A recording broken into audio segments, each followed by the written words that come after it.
You know, when I think back on the most exciting moments of the Democratic National Convention, I generally find I regain consciousness about 2 hours later, standing by the side of the freeway in my underwear, holding a sign that reads, "We'll mow lawns if you'll just please kill me." But perhaps the most inspiring moment of the convention was when Hillary Clinton said this. I believe in science. She just looked so darn happy with that creepy smile of hers that I found it really uplifting to see how her simple faith in science gave her so much joy. And then, of course, there was the way all the Democrats started clapping for science, as if they were trying to bring science back to life the way they did with Tinkerbell during the Democrat class trip to see Peter Pan. So I said to myself, Clem, it's time you stopped clinging to your Bible and your gun and started believing in some of this here science stuff yourself. And I got insulted because I'd called myself Clem, and that's not my name, so I took out my gun and shot myself. Luckily, the Bible was in my pocket and stopped the bullet. But how is a simple, knuckle-dragging conservative like me supposed to understand anything as sophisticated and Democrat-like as science? Well, I got down to work, and here's what I learned. Democrats believe in evolution. That means that over thousands and thousands of years, nature has shaped human beings for reproduction, making women beautiful and nurturing so that they can attract powerful, successful men who will impregnate them and protect them while the women take care of their young. And these gender roles are completely constructed by an oppressive society and can be thrown off like an old coat to make life more fair. Democrats believe that the Earth is at the mercy of natural forces that brought it from a hot, molten state to a cooler, solid one, then through ice ages in which glaciers formed and then melted to create many of our Great Lakes, and then new ice ages came and ended, and today, if the temperature drops half a degree in 50 years, it's a sign that driving your car is causing the apocalypse and the government has to take over the oil industry. Democrats believe in building brilliant new machines that can look right inside a woman's body and see a tiny baby forming in the womb with completely shaped fingers and toes and a beating heart and a brain, images that must never be shown on television so you won't feel bad when you rip the baby to pieces because you really wanted a Sagittarius and you're due in June. So, after I learned about all these things, I said to myself, Homer, I may just be a dumb Republican, but I'm not so dumb that I'm going to believe in anything as irrational as Democrat science, no matter how much it makes Hillary Clinton smile that creepy smile. Then I said to myself, stop calling me Homer. That's not my name. Damn it. Trigger warning. I'm Andrew Klavan, and this is The Andrew Klavan Show. I can see. I know I'm going to get home tonight. So my wife is going, what was that about? You know? I've been living with a woman 40 years, and she still doesn't understand what I'm saying, and neither do I. But that's all right. It's Mailbag Day. Woohoo! We can't really do woohoo because Lindsay's not here, but we have woohoo in our hearts because we're going to be answering all your questions. That's later in the show. So if you're watching live on Facebook, you only get 15 minutes, then you got to come to the Daily Wire, hear the rest, and then you must subscribe. Pry your greedy fingers off your lousy $8 and pay $8 a month to subscribe. Then you can not only watch the show, but be part of the mailbag and ask your questions and have all your problems solved. Also, this is the day that I sometimes like to just plug my upcoming book, my memoir, The Great Good Thing, A Secular Jew Comes to Faith in Christ. You can pre-order it on Amazon, and you'll get it probably sometime this month. It's due out in September, but it'll probably be available toward the end of August. Get it. You will like it, I promise. All right. We are going to wrap up this discussion of Donald Trump and the great Wrath of Khan controversy and what's been going on because, you know, the media has just drummed this into the ground because they smell blood. They think they've got him this time. And maybe they do. Maybe this is the time when finally even his supporters just have had enough. He's insulted a Gold Star. He's insulted Gold Star parents, and he can't restrain himself, and what's wrong with him. But I hate to point this out, but it is kind of detracting from the fact that we're not talking about any of the issues that these people are supposed to run on. You know, what is Hillary Clinton going to be like? What's she going to do? What's Trump going to do if they get elected president? And what would they? It's all about this kind of flashpoints that the media love. And of course, they're only flashpoints if Trump does them and not if Hillary Clinton does. You know, yesterday, our own the Daily Wire's Robert Kraychik had a piece up on the site. It's still up there about the questions that they asked Hillary Clinton when she appeared at a campaign event in Ashland, Ohio, and the press surrounded her. This is a presidential candidate who has not given a press conference since Jesus was here, I think, was the last time. I think she gave a joint press conference with Pontius Pilate. It was the last time this woman gave a press conference. So they surround her, and these are the questions, the tough questions they ask. One, do you think Donald Trump crossed the line in his comments about the Khan family? That's a tough one. She was reeling from that one.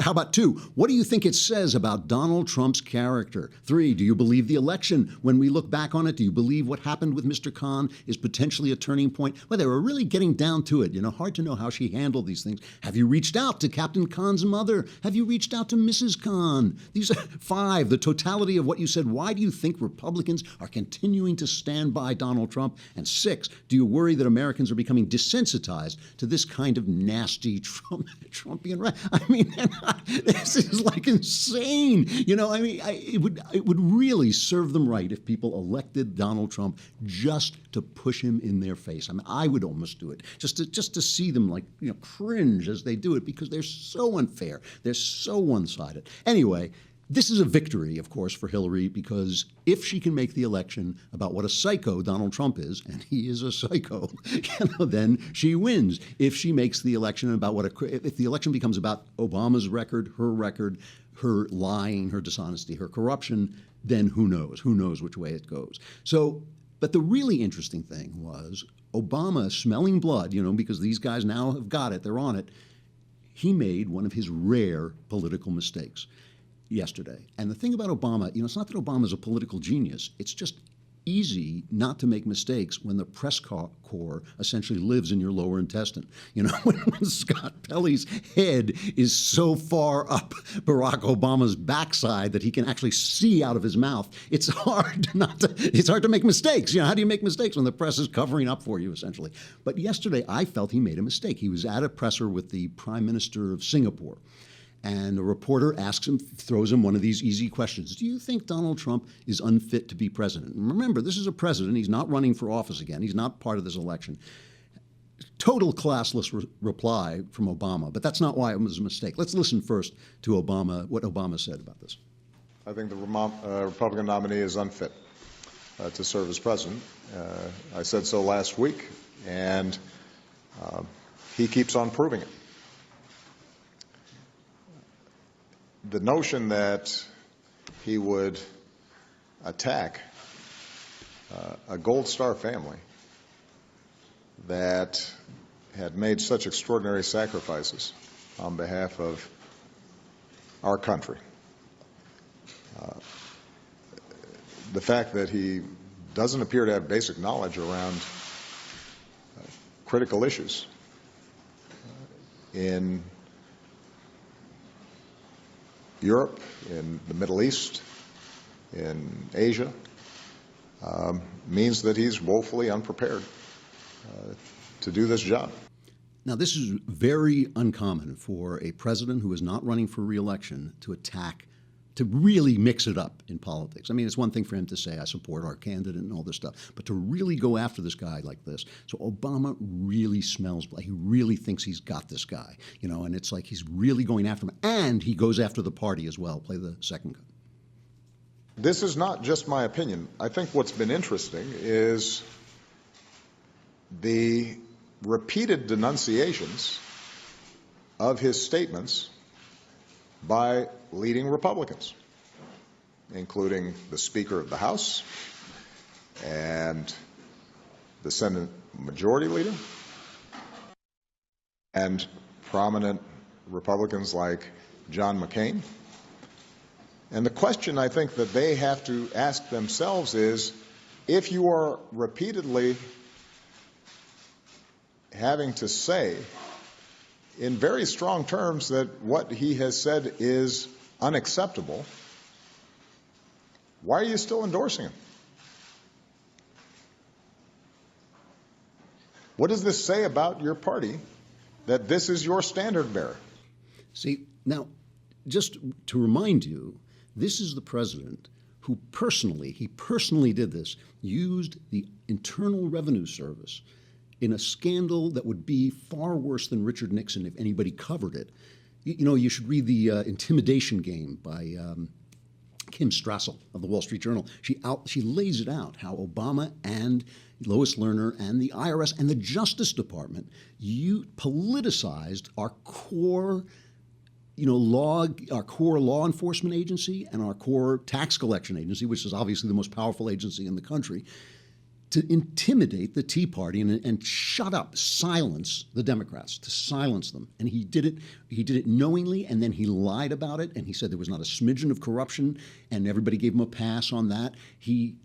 They're still doing it. They're still doing it right now. Those Tea Party guys who didn't get tax exemption so they could participate in elections, they still haven't received it. It's still going on, and it's in absolute silence, totally non-covered. So this guy says to me, I've silenced you. I've stepped on your throat. I've used the Justice Department and the IRS to silence you. Now, let me tell you what you should do to be a moral person.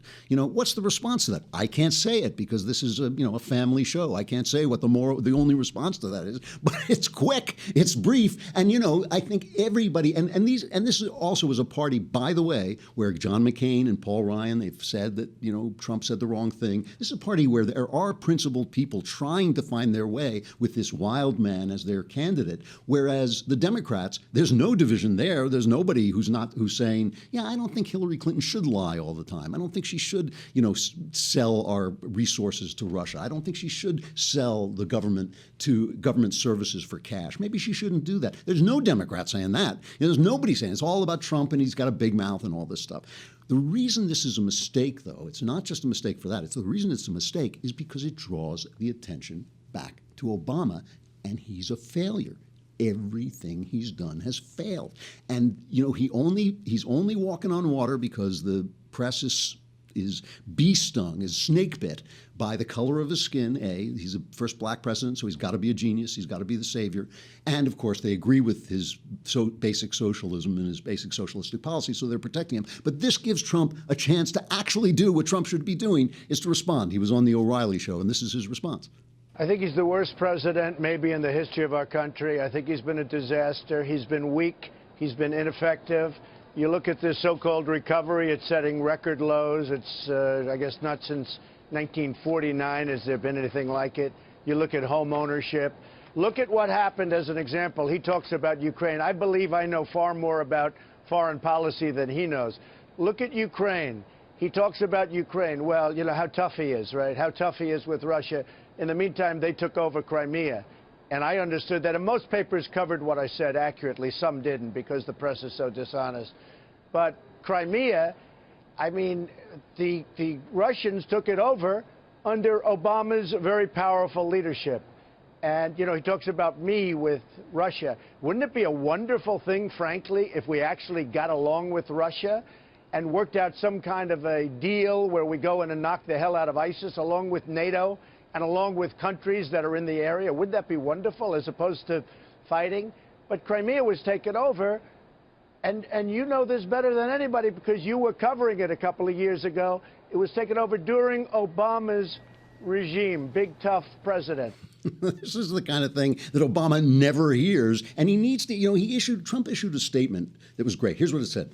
Obama Clinton have single-handedly destabilized the Middle East, handed Iraq, Libya, and Syria to ISIS, and allowed our personnel to be slaughtered at Benghazi. Then they put Iran on the path to nuclear weapons. Then they allowed dozens of veterans to die, waiting for medical care that never came. Hillary Clinton put the whole country at risk with her illegal email server, deleted evidence of her crime, and lied repeatedly about her conduct, which endangered us all. They released criminal aliens into our country who killed one innocent American after another and have repeatedly admitted migrants later implicated in terrorism. They have produced the worst recovery since the Great Depression. They have shipped millions of our best jobs overseas to appease their global special interests. They have betrayed our security and our workers, and Hillary Clinton has proven herself unfit to serve in any government office. That's all true.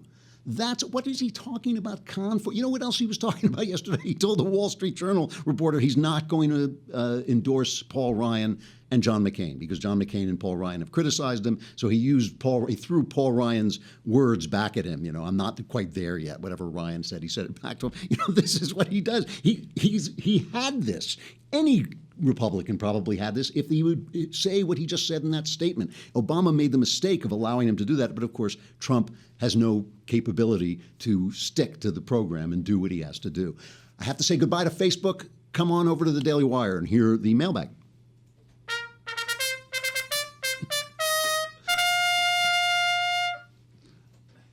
Whoa. I feel like I should charge over a hill or something like that. So Trump can't do what he has to do because he's a psycho. However, one of the things that was on the news did crack me up, and I will tell you why, and it will ease us into the next conversation we're going to have, is Trump had this thing with the baby. I'm sure most of you have heard this, where the baby started crying during his speech. And so just play the way first he says it's okay, and then not so much. The biggest in the world, a Chinese bank. Don't worry about that baby. I love babies. So I love babies. I hear that baby crying. I like it. What a baby. What a beautiful baby. Don't worry. The mom's running around like, don't worry about it, you know. It's young and beautiful and healthy, and that's what we want. Okay. But look. We have the piggy bank. They have ripped us to shreds. Ripped us absolutely to shreds. Actually, I was only kidding. You can get the baby out of here. That's all right. Don't worry. I think she really believed me that I love having a baby crying while I'm speaking. That's okay. People don't understand. That's okay. I love it. Now, what gets me about this, though, that, of course, was widely reported. You have to report Trump stepping on a baby. You know, it's like Shapiro tweeted out, like, you know, in the old days, I would have taken that baby out in a stretcher. But here's the tweet that I loved. Here was my favorite tweet of yesterday, all right? They attacked Donald Trump. They say, add babies to the list of people Donald Trump would kick out of his campaign rallies. Who do you think sent out that tweet? Planned Parenthood. So help me. You don't just kick him, you should kill him. You know, rip him to pieces. Right? That baby should never have been born. You know, that's right. You know, this is the thing. This is the thing I want to talk about, because after this election is over, no matter which disaster we're facing, we still have this culture, this insane left-wing culture that really does think it's worse to tell a mom to take a crying baby out of a speech, which, by the way, I have some sympathy for, and who wants to hear a baby crying during a speech, thinks that's worse than killing the baby. You know? I mean, it's like as long as it's giving you freedom. You know, there was another thing that I've been wanting to get to all week. This coalition of Black Lives Matter organizations put out their demands, their 6 demands. Let me read you just a few of them. We demand an end to the war against black people. Since this country's inception, there have been named and unnamed wars on our communities. We demand an end to the criminalization, incarceration, and killing of our people. An immediate end to the criminalization and dehumanization of black youth across all areas of society, including, but not limited to, our nation's justice and education system, social service agencies, and media and pop culture. So no more arresting these black criminals because they're black, so they don't get, you know, that's going to be great for those neighborhoods. You know, the majority of people in those neighborhoods are law-abiding people trying to get by, and they're the victims. You know, they're the victims of the criminals. Doesn't matter. We demand reparations for past and continuing harms. People who have never, you know, they've never been discriminated against by the government, which was the problem. It wasn't the problem that individuals discriminate against everybody, but the problem was that the government was actually discriminating against black people. These people never have experienced that. They want to be paid back for history. They want us to make history right. That's not the way it works. If that could be done, I would do it, but it's not going to work. You know, this is the thing. Our culture is so polluted with this stuff, and it's not going to come back together. It's we who are going to have to do it individually, and we should be fighting so much more locally for power, for our representatives, for our senators, and all this stuff. Because whatever happens at the presidential level at this point, it's going to be bad news. You know. So this is the culture we're going to be fighting, and that's why I talk so much about the culture. All right, let's do the mailbag. Let's get to the mail. All right, we're going to start with Matthias. Who says, I'm looking at Mathis here. I just want to, you know, are you sending me questions? I'll know if there's like, you stupid son. I'll know it's y'all recognizes you. All right, your show is awesome, and I can't wait to read your new book. I appreciate it. I have been seeing a lot of these sappy unity posts on social media lately, the kind that call for us to come together and such, and I can't help thinking, what a crock. The people calling for unity are usually the first to throw the ism accusation, so I'm curious to hear if you think we are too divided to come together again, or is this still hope? Unity is a crock. There is no question about it. This is a democracy. We disagree. That's the way it works. You disagree, you fight, you compromise, you get places. I do think we have this incredible deadlock that has come from the poisonous relationship of our media to our politics. I mean, I think that that's what's causing it. Some of this is on the right, too, by the way. I think there is extremism. It's easy to sit behind a keyboard, easy to sit behind a microphone and tell people that every single principle has to be 100% pure and anybody who compromises on anything is a traitor. It's so easy to do that. We do that on the right. On the left, they never have to make an argument because nobody criticizes them. They are surrounded in cotton candy. The media tells them they're fine, the Hollywood tells them they're fine, and when somebody disagrees with them, they start screaming like a stuck pig because they think they've been offended. Oh, you offended me by saying I was wrong. That's the way democracy works. Healthy argument, vigorous argument, a little bit of name calling. Every democracy has some name calling, all this stuff. That would be a healthy thing. It's not the unity we're looking for, and it's not civility we're looking for either, by the way, because civility means that Rush Limbaugh should shut up. Civility never means that Barack Obama shouldn't call us terrorists, as he did. That's not uncivil. It's only uncivil when the right does it. So civility is ridiculous. Unity is ridiculous. But compromise and process are part of the system, and that's the kind of thing that we get away from when you have a media that is totally one-sided and a reactive right-wing media, because we have reacted to the left. They've driven us insane, as we see from the fact that we've nominated Donald Trump as our presidential candidate. All right, from George, you mentioned a few months ago that you were working with an artist on a graphic novel. Is that still happening? If so, can you reveal any information? And do you have any new novels in the pipeline? Yes, it's still happening. The graphic novel is coming out. I'm not sure when. I actually have to ask them that. It's called Jenny and the Darkness. And it's about a fearless female prosecutor and a hitman who has a conversion experience. And basically, he's the guy who knows where all the bodies are buried because he buried them. And now suddenly he's on the run because he doesn't want to do it anymore. And he and this woman team up. So it's called Jenny and the Darkness. And I'll let you know when I know more about it. Do I have any new novels in the pipeline? No, I don't.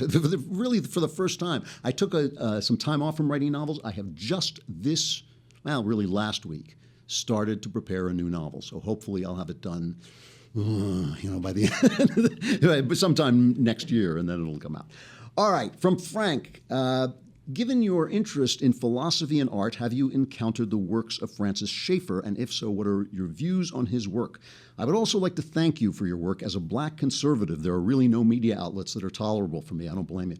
The liberals are using my people as their political slaves, and they love it. And a general majority of the conservative media does not seem to have interest in the black conservative American due to most blacks being default Democrats. Your podcast is my safe space, but all jokes aside, you're doing a great job, brother. Thank you, Frank. I really appreciate hearing that. That's a good thing to hear. Francis Schaeffer, I read his book 2 years ago, The God Who Is There. And I'm being just bluntly honest when I tell you I can't remember that much about it. I think his argument I remember kind of enjoying it, but it didn't make a big impression on me. But I remember his argument. He does have an argument about the fact that reality remains the same whether you believe in God or not, as I recall, which is one of the things I love to talk about, the fact that this is the thing I think Christians get wrong. Reality, as we know it, doesn't change simply because you have faith. It's still the same. There's an old story about two men in a jungle, and they stumble on a well-kept garden. And one of them says, obviously, somebody tended this garden, and the other one says, no, it's just an accident. And the point is, the garden is there for both of them. The jungle is there for both of them. It's all a question of interpretation and which one makes more sense. As for the issue of black conservatism, it is a real problem. It's obviously there's no problem on the left because they're in the catbird seat. They've got like 90% of the black vote. They don't do anything for black people. Every city where black people are suffering most is not just a Democrat-run city. It hasn't seen a Republican in 50 years. Detroit, Chicago, all these cities where black people die, where black people suffer, where black people are stuck in poverty, they're all run by Democrats. And in fact, there is a movement of blacks to Republican cities where there are jobs. All the middle-class blacks have left San Francisco, for instance. And you're absolutely right. Conservatives have not got the guts to walk into these neighborhoods, to walk into black, churches, to walk into black organizations and tell the truth. Not, oh, Black Lives Matter have a point, but police lives matters too. Black Lives Matter have no point. They're wrong. Their statistics are wrong. Their point of view is wrong. Everything they say is untrue. Who is going to have the courage to bell that cat, to walk in and do these things? The minute they do, they will start to slowly garner some of the black vote back, and then there'll be hope. Then there'll be hope, because once the Democrats lose this solid block, they will be destroyed unless they open the gates of the country and let all the Mexicans in. And they'll only have them for a generation, because they'll catch on too. All right. I'll do one more. Except I lost it. There it is. From Kemi. It would be great if you could put the things I like in the description so your fans can read, watch, experience your recommendations, love your work. Lindsay is working on this. Unbeknownst to me, she wrote me a note saying she is actually putting together a catalog of stuff I like, which is great, because I'm always afraid of repeating it, because I forget myself. I didn't keep a list, There's only so much stuff I like, after all. So that is on the way. All right, we're going to move on. We'll come back to the mailbag next week, so peel off your $8 and start talking, and start sending us questions. Stuff I like. We've been talking about the culture and the way in which sometimes good art sells bad stuff, and how to interpret it and how to deal with it. Because, if you're constantly condemning art for too much sex, too much violence, you make yourself irrelevant. You say, like, oh, I only want to watch the things I enjoy. Fine, I get that. But art and the culture have a huge effect. I mean, this is the famous Andrew Breitbart line that politics is downstream from culture. By the time people are voting, the election is already decided. Because, we were talking before about, Donald Trump said something nasty about a baby, says Planned Parenthood, who kills like 1 billion babies every 20 minutes. That's the culture. That is the culture. Black people, you see them on TV with this self-righteousness. You've got to stop arresting black people so more of us can be killed because we need more dead. It's like insane. And the fact is, they have all the means of producing culture, and we have got to take it back. And you can't just take it back by cranking all the time. You have to start making stuff. You have to start making good stuff, and you have to start going to the good stuff that gets made. And that good stuff is not PG, G-rated stuff that tells you everything is fine if you believe in Jesus, because that's not true. Everything's not fine, even if you believe in Jesus. I'm sorry, but that's not the way life works. So it's a good thing to talk about how culture gets made and why it is some of this stuff that looks like it sells something bad might actually be selling something beautiful and good. So today, we were talking about tough guy stuff yesterday, and I want to talk about a film called Body Heat. Body Heat is 1981, Lawrence Kasdan, who went on to make, what's the film about the generation, Big Chill, I think. So Lawrence Kasdan directed and wrote it. William Hurt stars as a lawyer, and Kathleen Turner is this rich wife, and they have an affair, and it leads, of course, to all kinds of mayhem. And it's based on, let's take a look at William Hurt picking up Kathleen Turner in Body Heat. You can stand there with me if you want, but you'll have to agree not to talk about the heat.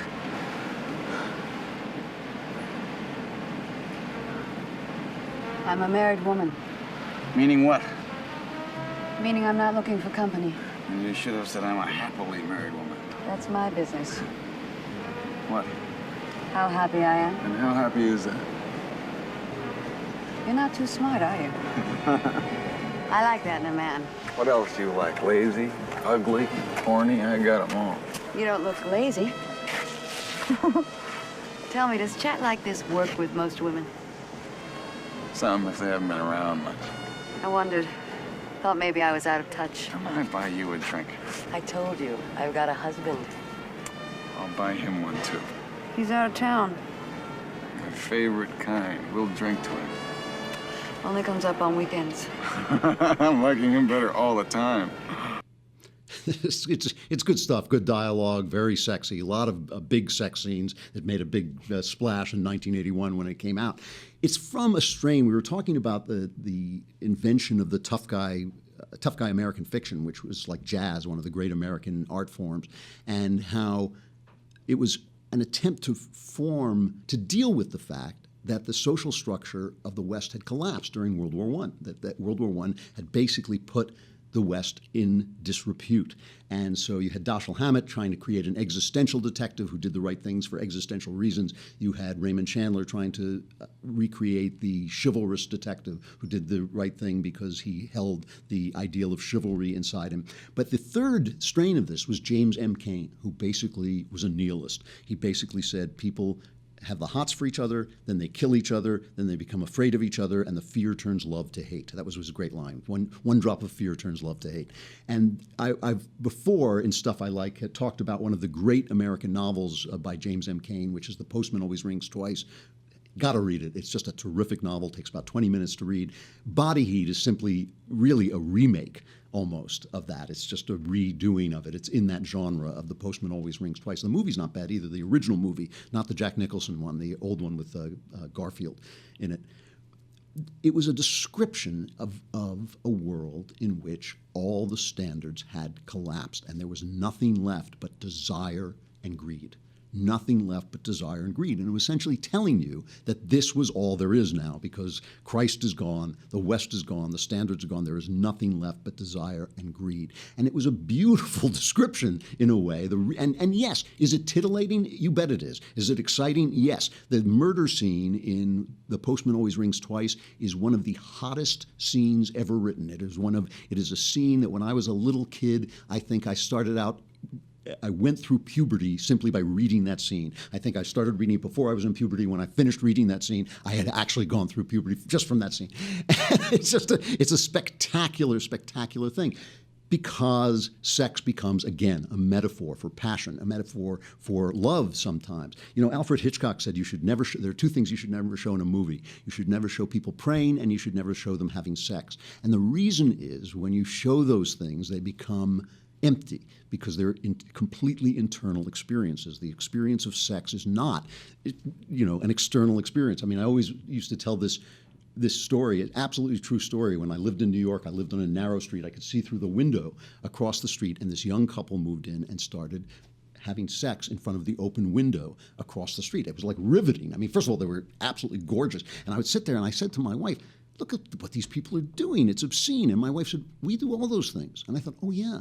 Because when you're doing it internally, it matters. It means something. It's the inner life that matters, not the outer life. And that's the problem with the movies. That's why a culture that is based on visual art becomes stupid, where a culture that's based on writing becomes wise. That really is the difference between England and us. We're a visual culture, and a culture becomes stupid because the metaphors become reality. We start to believe that sex is the important thing, not the internal experience. And that's one of the lies of the movies. And the only way to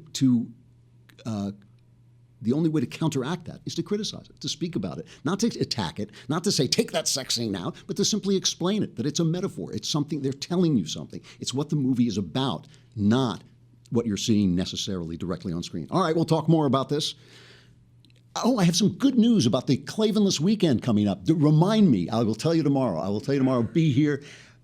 I'm Andrew Klavan. This is The Andrew Klavan Show. Be here, and you'll hear the good news.